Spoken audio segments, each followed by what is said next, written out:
अस्सलाम वालेकुम गर्ल्स। कुछ बच्चों को एक्सरसाइज 9.2 कंपाउंड इंटरेस्ट के बारे में कुछ एक्सप्लेनेशन चाहिए थी और काफ़ी बच्चों के मेरे पास 8-9 बच्चों के मैसेजेस आए थे कि उनको 9.2 का रिव्यू चाहिए। तो मैंने एक वीडियो बना के आप लोगों के लिए रखी हुई 9.2 का रिव्यू के लिए। वैसे तो बहुत सारे बच्चों ने मुझे करके 9.2 का काम तक भी सबमिट करवा दिया, मगर ये 9.2 का रिव्यू मैं कर रही हूँ। Compound interest. So compound interest is the addition of interest to the principal sum of a loan or deposit, or in other words interest on interest। तो जब एक साल कंप्लीट हो जाता है किसी भी लोन को, तो उसका जो इंटरेस्ट पार्ट होता है वो उसके बोरोड अमाउंट में यानी उसके प्रिंसिपल अमाउंट में ऐड हो जाता है। जैसे अगर 1000 रुपीज़ का प्रिंसिपल अमाउंट था और वो उसके ऊपर ईयरली कोई 100 रुपीज़ हो रहे थे, तो in the end of the year 1000 and 100 यानी 1100 रुपीज़ उसका टोटल अमाउंट बना था। तो दोनों को ऐड कर लेंगे और अब जब नेक्स्ट ईयर होगा, 12 मंथ हो जाएंगे और नेक्स्ट ईयर स्टार्ट होगा, तो वो अमाउंट प्रिंसिपल अमाउंट अब 1000 नहीं रहेगा बल्कि प्रिंसिपल अमाउंट अब 1100 बन जाएगा और उस हिसाब से उसके ऊपर इंटरेस्ट कैलकुलेट होगा। ठीक है, तो it is in other words it is called interest on interest. Again I am reading the definition of compound interest. Compound interest is the addition of interest to the principal sum of a loan or deposit, or in other words interest on interest. अच्छा, it is a result of reinvesting interest rather than paying it out, so that interest in the next period is then earned on the principal sum plus previously accumulated interest। Previously जितना भी interest जमा हो जाता है उसमें और principal amount को add करके जो भी हमारे पास आता है वो नए साल के लिए, यानी अगर एक साल गुजर चुका है तो नए साल के लिए वो उसका नया प्रिंसिपल अमाउंट बन जाता है। ठीक है, और फिर उसके बाद ये है कि compound interest can be calculated by multiplying the initial principal amount by 1 plus annual interest rate raised to the number of compound periods minus 1। ठीक है, तो अब ये कंपाउंड इंटरेस्ट हम इस तरह फाइंड आउट कर सकते हैं। हमारे पास फॉर्मूला गिवन है कंपाउंड इंटरेस्ट का, A is equal to P 1 plus R/100 और ये है N।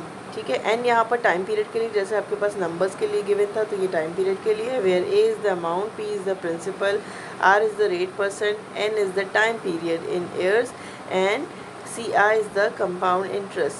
ठीक है, तो CI is equal to A minus P। जितना भी टोटल अमाउंट होगा उसमें से जब हम P को माइनस करेंगे तो वो बन जाएगा हमारे पास CI। Now moving towards the question number 1 of 9.2। 9.2 का क्वेश्चन नंबर 1 क्या है उसकी तरफ जाते हैं। यहाँ से स्टार्ट हो रहा है। A man borrowed ₹4000 on compound interest from a bank at the rate of 5% per annum.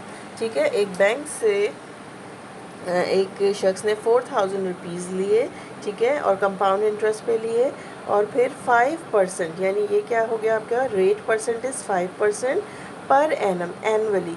What amount will he return to the bank after 2 years?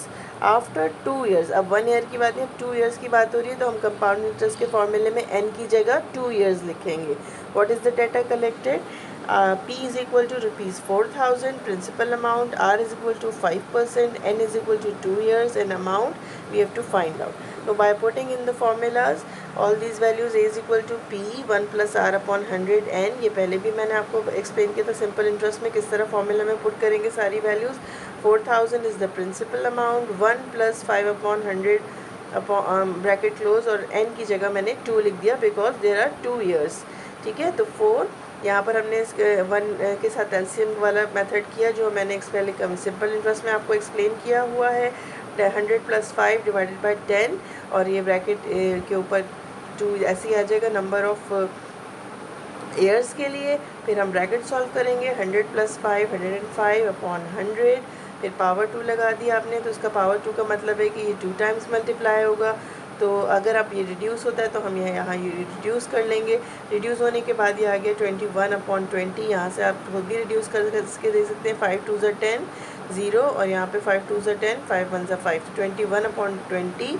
फिर आपने इसको स्क्वायर लगा दिया, इज इक्वल टू 4000, 2 दफ़ा 2 टाइम्स लिखेंगे, 21/20 मल्टीप्लाई बाई 21/20 और उसको solve करेंगे यहाँ पर इन दो ज़ीरोज़ के साथ यहाँ दो ज़ीरोज़ कैंसिल हो गए, तो मेरे पास बचा a is equal to 40 multiply 21 multiply 21 divide by 2 multiply 2।